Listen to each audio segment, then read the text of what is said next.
Пожалуйста, откройте Марка 11. В Марка 11 главе Иисус учит о молитве. Он учит принципам молитвы.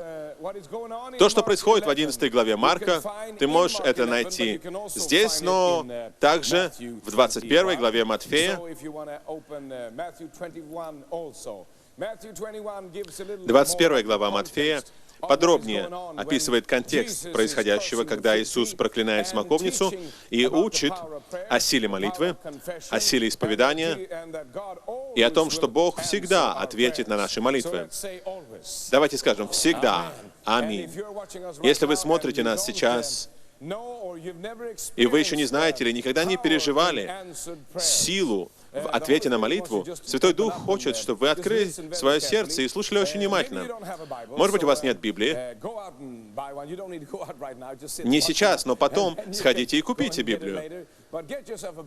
Но купите себе Библию и найдите каждое место, где Иисус говорит о молитве, потому что если вы будете изучать эти места, увидите что-то совершенно другое по сравнению с тем, чему нас часто учили. Если человек верит в Бога, то чаще всего он верит в молитву, в том смысле, что он верит в обязанность молиться. И каждая религия говорит о молитве, потому что все знают, что Бог где-то есть, и если я смогу что-то сказать Ему, то, может быть, Он ответит. Библия не говорит так. Библия говорит о молитве, но больше она говорит об ответах на молитву. Потому что когда мы с тобой узнаем Бога, когда мы с тобой входим в общение, во взаимоотношения с всемогущим, с живым Богом, то находится столько обетований о том, что Бог ответит на нашу молитву, что ударение ставится больше на ответ, чем на саму молитву. Слава Господу за это, аминь. Если вы откроете 21 главу Матфея, Иисус очищает храм. Причина, по которой Он очищает храм, 21 Матфея, стих 12. «И вошел Иисус в храм Божий, и выгнал всех продающих и покупающих в храме, и опрокинул столы меновщиков и скамьи продающих голубей. И говорил им, написано, «Дом мой, домом молитвы наречется, а вы сделали его вертепом разбойников». То, что Иисус восстанавливает здесь, это молитва. Самое первое, что обычно покидает нас, когда атакует дьявол, мы говорим о церкви как о храме Господнем, мы говорим о себе как о нашем теле, если ты рожден свыше, как о храме Господнем. Первое, что уходит, когда атаки мира наваливаются, это молитва. Мы становимся такими занятыми, столькими разными другими делами, которые мы считаем необходимыми. Если бы ты в то время ходил в храм, то они не просто пытались там сделать как можно больше денег. Это тоже было, но своими делами они считали какие-то очень важные занятия. Они думали, что то, чем они занимаются, это очень важно. И очень часто мы тоже делаем какие-то дела очень-очень важные, которые нам кажутся такими.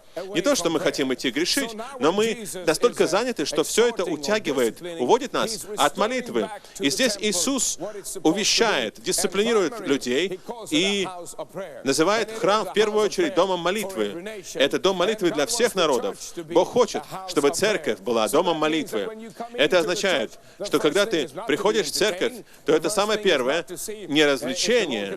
Самое первое — это не посмотреть, будет ли много разных чудес, чтобы ты обрадовался. Но самое первое, что ты приходишь к Нему и молишься Ему, и поклоняешься Ему, и превозносишь Его имя, и воздаешь Ему всю хвалу и всю честь, который Он достоин каждый день.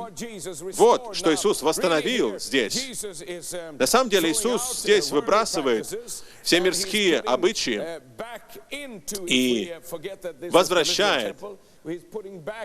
Если мы оставим идею о физическом храме, который был тогда, если мы применим эту ситуацию к сегодняшнему дню, Он возвращает дух молитвы, практику молитвы, терпение в молитве и силу молитвы. И если продолжать читать здесь, Он говорит им, «Дом мой, домом молитвы наречется». И в 14 стихе, «И приступили тогда к Нему в храме слепые и хромые, и Он исцелил их. Итак, во-первых, Он назидает их или нападает на мирские обычаи. Он провозглашает Слово Господа после этого. Вот в чем воля Божья. И потом, в результате восстановления первоначального порядка, который Бог предопределил для храма, тут же происходят чудеса. Вот где божественный порядок. Ты разбираешься с какими-то вещами в своей жизни, которые мирские, которые лишают молитву силы. Ты возвращаешься к тому, что сказал Господь, к Его божественным инструкциям и порядку. Ты начинаешь практиковать их, верить в них, и тогда Святой Дух будет отвечать, и чудеса начнут проявляться во имя Иисуса. Я верю, что мы в этом процессе сейчас находимся по всему миру. Я верю, что всюду, где есть поместная церковь, всюду, где есть верующий христианин, кто-то, кто принял Иисуса как Господа и Спасителя, если ты еще не принимал Его как своего Господа и Спасителя, то что тебе нужно сделать, тебе нужно покаяться, нужно сказать: Иисус, я нуждаюсь в Тебе. Иисус, я не могу еще и одного дня прожить без Тебя. Иисус, я знаю, что Ты умер на кресте за меня. Я знаю, что Ты пролил свою кровь на кресте, и Ты висел там, чтобы мои грехи могли быть забраны у меня. Ты заплатил цену, и я благодарю Тебя за это. Но более того, Ты воскрес на третий день из мертвых, и это жизнь, это сила, которая воскресила Тебя из мертвых. Эта сила сегодня есть для меня. Я могу иметь правильное положение перед Богом из-за того, что Ты, Иисус, сделал для меня. И сейчас я принимаю Тебя в мою жизнь как моего Спасителя, как моего Господа. Аллилуйя! Во имя Иисуса я буду следовать за Тобой, и Ты, мой Господь, до конца моих дней. Если Ты сделаешь такое исповедание, если Ты покаешься в твоих грехах, если Ты обратишься к Иисусу и попросишь Его, чтобы Он пришел в твою жизнь, у тебя будет могучее присутствие в твоей жизни. Ты родишься свыше, ты будешь новым верующим. Иисус говорит в Иоанна 16:24 тебе, что до сих пор ты не молился в Мое имя, молись, чтобы твоя радость была совершенной во имя Иисуса. Аллилуйя!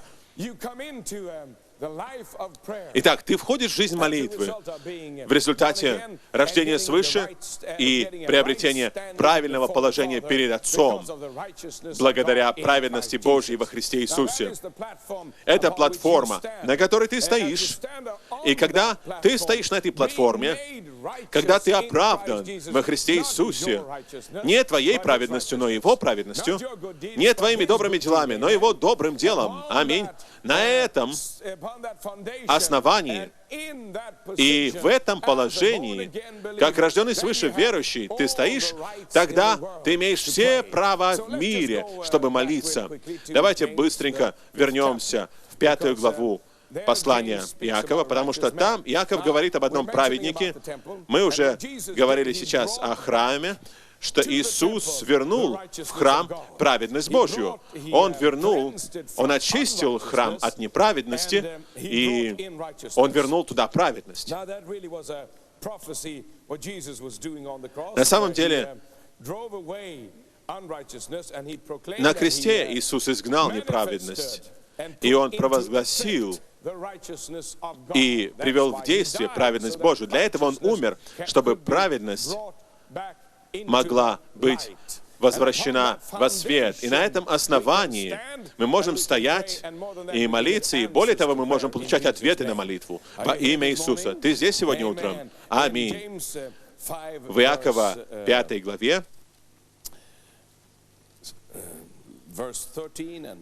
стихах 13, 14 и дальше, мы прочитаем до 17 стиха. Начнем с 16. «Признавайтесь друг пред другом в проступках и молитесь друг за друга, чтобы исцелиться. Много может усиленная молитва праведного». Илия был человек, подобный нам, с такой же природой, как у нас, и молитвой помолился, чтобы не было дождя. И не было дождя на землю 3 года и 6 месяцев, и опять помолился, и небо дало дождь, и земля произрастила плод свой.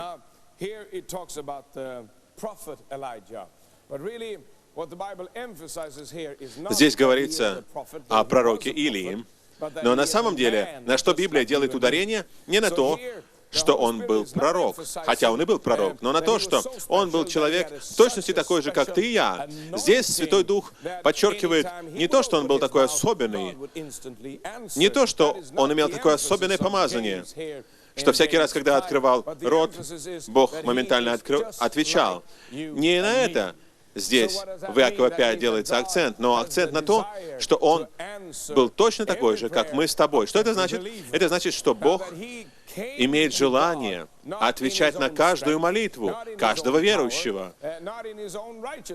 Он пришел к Богу не своей силой, не в своей способности, не в своих праведных делах, но он пришел к Богу из-за Божьей праведности. И он был назван праведником по той причине, что он верил и доверял Богу. Мы живем в Новом Завете. Мы в Новом Завете, у нас новый и лучший завет. У нас новые и лучшие обетования. У нас есть гарантия гораздо лучшая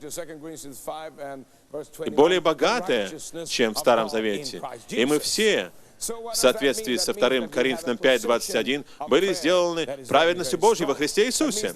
Итак, что это значит? Это значит, что у нас есть позиция молитвы, которая очень сильна. Это значит, что у нас есть положение не вне Бога, чтобы мы пытались упросить Бога выслушать нас, но исключительно благодаря Его благодати мы были поставлены во Христа Иисуса. И сейчас мы стоим не где-то далеко, не вовне, но внутри, во Христе Иисусе. Это означает очень много разных вещей, и потребуется много времени, чтобы все их объяснить. Но это означает, что благодаря тому, что ты во Христе Иисусе, ты... Давайте сейчас откроем Евреям. Ты связан, соединен с Иисусом, потому что Он есть глава тела, не так ли? Он глава тела. И если быстро открыть, вам нужно открыть Евреям 7 главу, стих 25. «Посему и может всегда спасать приходящих через Него к Богу, будучи всегда жив, чтобы ходатайствовать за них». Вот какое место сегодня Иисус занимает, потому что Иисус является гарантом Нового Завета. Он священник Нового Завета.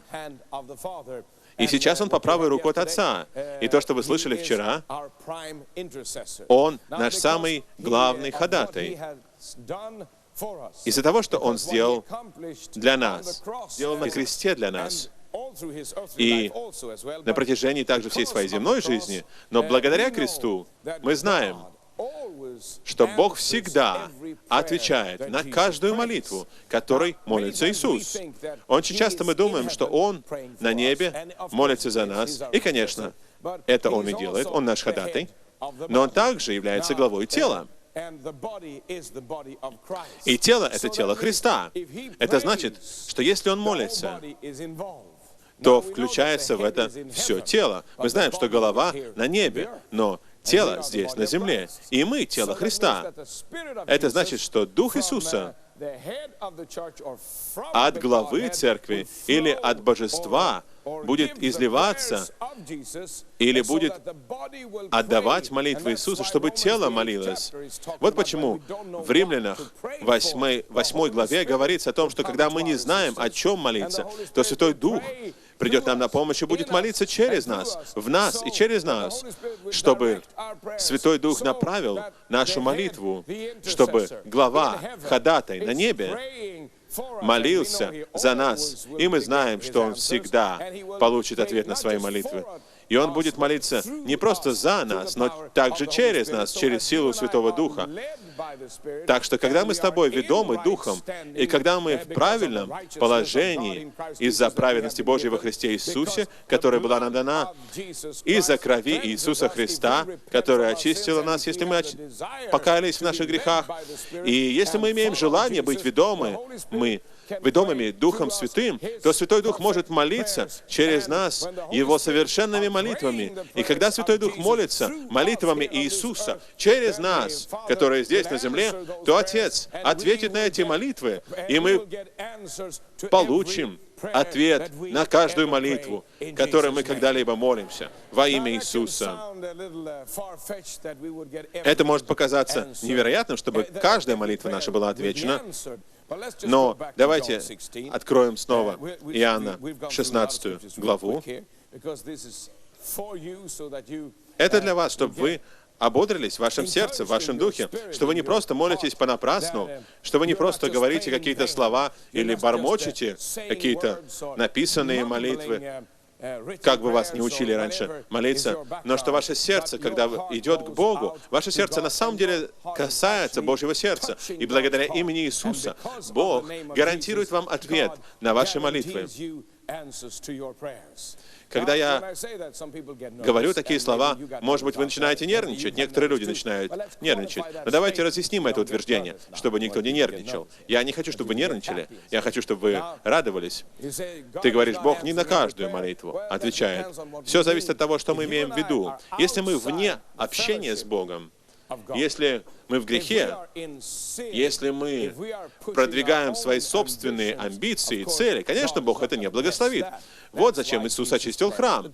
Он очистил храм, чтобы восстановить порядок.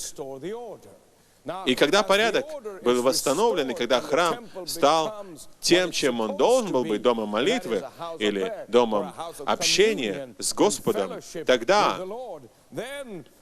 выполняется условие для того, чтобы Бог отвечал. Ты знаешь, зачем Богу нужно, чтобы храм был домом молитвы? Чтобы Он отвечать мог на эти молитвы, чтобы у Него была электростанция на этой земле, чтобы Его сила и воля могли приходить в этот мир, и чтобы то, что в молитве «Отче наш» говорится, чтобы воля Божья на земле исполнялась так, как она есть на небе. Ты веришь в это? Итак, откроем Иоанна 16, стихи 23 и 24. Это замечательные места. Очень часто мы используем их, когда люди рождаются свыше, и потом забываем их, и больше никогда не используем. Это как будто у нас такая вспышка веры пятиминутная, и потом она угасает. Но давайте вернемся к этим стихам. Иоанна 16, 23 и 24. «И в тот день», то есть в тот день, который был после того, как Он воскрес из мертвых и вознесся на небо, после того, как Он сел по правую руку от Бога Отца, в тот день, после Пятидесятницы, когда родилась Церковь, в этот день вы не спросите Меня ни о чем, или не попросите Меня ни о чем. Почему? Истинно, истинно говорю вам, о чем не попросите Отца во имя Мое, даст вам. Да ныне вы ничего не просили во имя Мое. Просите и получите. Давайте скажем, просите и получите. Просите и получите. Библия говорит, просите и получите. Библия не говорит, просите и, может быть, получите, а может быть и не получите. Но Иисус говорит снова и снова и снова, что если условия соблюдены, если ты в общении с Богом во Христе Иисусе, если ты любишь Его, если ты хочешь следовать до конца своей жизни, если ты рожденный свыше верующий и имеешь правильное положение перед Богом из-за праведности Божьей во Христе, которая дана была тебе, если ты желаешь планов Божьих, если ты хочешь ходить в воле Божьей, если ты чувствительный к водительству Святого Духа, если ты стоишь на обетованиях Божьих, то ты можешь просить о чем угодно, чего ты хочешь, и это будет тебе дано.